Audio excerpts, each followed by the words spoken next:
I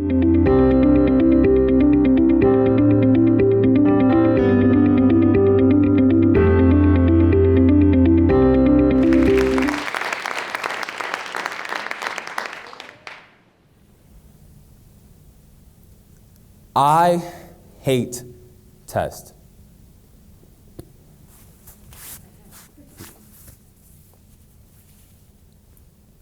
And I hate ties.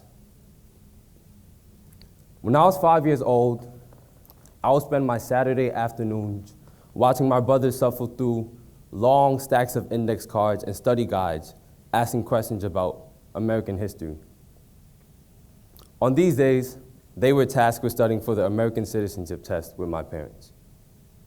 Now, since I, on the other hand, already assumed the title of citizen since I was born in this country, I had the pleasure of spending this time breaking McDonald's toys, crying, and spilling cereal all over their work. Now, I didn't think it was that big a deal because they were obviously over-prepared for the test. It got to a point where they easily got 100s on every single practice exam and knew every single flashcard by heart. To this day, I have not seen anybody prepare for a test more thoroughly. No, not even here at Andover. But somehow, they still weren't prepared to fully pass the test and attain the status of a citizen, which by definition is a legally recognized person by the state. One day, I was walking by my parents' room, and I overheard them talking with my brothers. My dad said, "Okay, so you're gonna need some really nice shoes, that new dress pants I got you, some really well-ironed shirt, but most importantly, you're gonna need a really nice tie." He then went on a tutorial on how to tie a tie with my brothers. Kind of like this. Over, under, and then through. Obviously, I didn't learn along with them. And then he went on and he said, "And now English has to be really nice, like those people on TV. How does this sound?" He would then go on to try his best to hide his Nigerian accent and assume the American speech patterns we had seen on Lifetime and Nickelodeon. Why did he have to assume a tie for the test? That wasn't one of the questions I saw in the study guide, and I never understood how that would be used to achieve the status of a legally recognized person of the state. It was in this moment that I realized the nature of this test and how it was carried out. It wasn't an objective legal test like the study guides has claimed, but instead it was a culturally charged aptitude test. One with this secret study guide that included the Lifetime accent and the really good tie. Some years later, I had my own experience with this cultural aptitude test. I walked into this stuffy train station I usually took on my way home from school. I was with 3 of my friends, and one of them was Nigerian and dark-skinned like me, and then the other 2 were very light-skinned. At school, we usually wore ties and shirts and pants and shoes and full uniforms, but we took off our ties and replaced our shoes with sneakers on the way home. So we're all comfortable in our half uniform, going on and on about some dodgeball game we had played in gym, where we hear this really deep voice behind us stop us and say, "Hey, you two, get over here." My 2 friends up front didn't hear him, so me and one of the light-skinned kids quickly turn around, and we see these 2 police officers standing at a table. We walk towards him, obviously scared and confused. Halfway through, he stopped us, and he said to my friend, "No, not you, but call your friend up there," and then pointed to the other black kid, who was now just as scared and confused as I was. We got to the table, and he said, "How old are you, and where are you going?" I said we were both 12, and we were on our way home. He asked us where we were coming from. We said we were just coming from school. School ended at 4. is 6 right now. I tried to explain to him that sometimes after school we stayed to help the teachers with their work and the after-school activities, and sometimes just to clean up, when he stopped us and he said, "I'm going to need to see your bag." He grabbed my bag, opened up one of the pockets, and poured all the contents out on the table. He took a metal detector and stuck it into every single pocket I had. When he was done, all he said was, "Okay, go on." I felt the eyes of people watching as I tried my best to pick up all the items in my bag as fast as I could, stumbling over everything.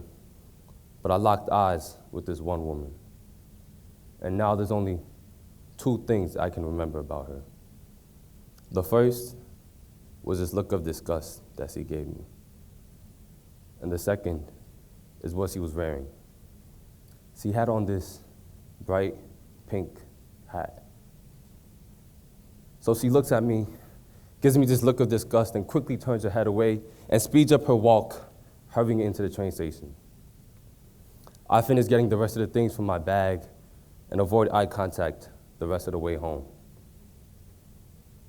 That was my first time talking to a police officer. When I went to school and I told them what happened, we had an all-school meeting about it. My principal, he explained to us the fear that he had that one of us might not return to school the next day. He talked about how we needed to all know our rights, but even more importantly, ensure our safety. Most importantly, he told us that we would each have teachers coach us on what to do if we ever ended up in that situation. Now, the teacher who coached me, Mr. Del Val, he was known for giving the hardest test at the school. And he always prepared us well for these tests, and to be honest, I usually did well on them. But as you know, I still hated them. But now, he was preparing me for a test that I barely knew existed, the cultural aptitude test. He helped me study how to tie a tie, going over the same step-by-step tutorial that I saw my parents and my brothers do that one day. He said, "David, you're going to need to keep this tie on after school. Even if you wear that hoodie, because I know how cold the New York trains, please make sure that tie is visible." We rehearsed the introduction that I would give whenever stopped by the police, in the same voice I used to speak in my English class. "Hi, my name is David Onabanjo. I am 12 years old and I attend George Jackson Academy." And then I would show my student mentor card, which had my full name written out. "Say our school name," he said. "Make sure you say George Jackson Academy." And then the student mentor card, "And please, let him see your nicely tied tie." Like any great teacher, Mr. Del Val was preparing me for the hard tests that I would have to face out in the world. He was getting me up to speed with this cultural aptitude test that I would have to go through as a black man in order to enjoy the full rights of citizenship, in order to have some sort of freedom from fear of the police and institutional failure. Having the tie, the voice I used to speak in my English class, and the word academy in my school name were all passwords to this test. But why would my rights to citizenship be questioned in the first place? Wasn't a citizen simply a legally recognized person of the state? Didn't I already assume the tie of citizenship since I was legally born in this country? Why did I have to put on another one to constantly prove I belonged? I had always assumed that I would never need to study for a citizenship test. But I did. I cannot just be a citizen, enjoying the same protection and assumptions of the police that my peers enjoyed. See, now those rights were conditional. The biggest condition being that I would have to pass this cultural aptitude test. Because in these instances, the first interaction, either visually or vocally, are spent evaluating one's grade on this test. And then based on how they do, how they will be treated. Now, I took the train twice every day to get to school.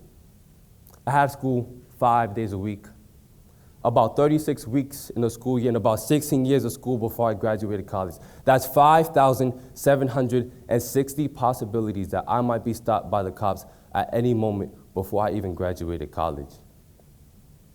That's not even to count trips to the supermarket, or the mall, or the corner store. Imagine how many more times I might be forced to recall all the cultural passwords and study guides that Mr. Davis gave me, among many others, on impulse.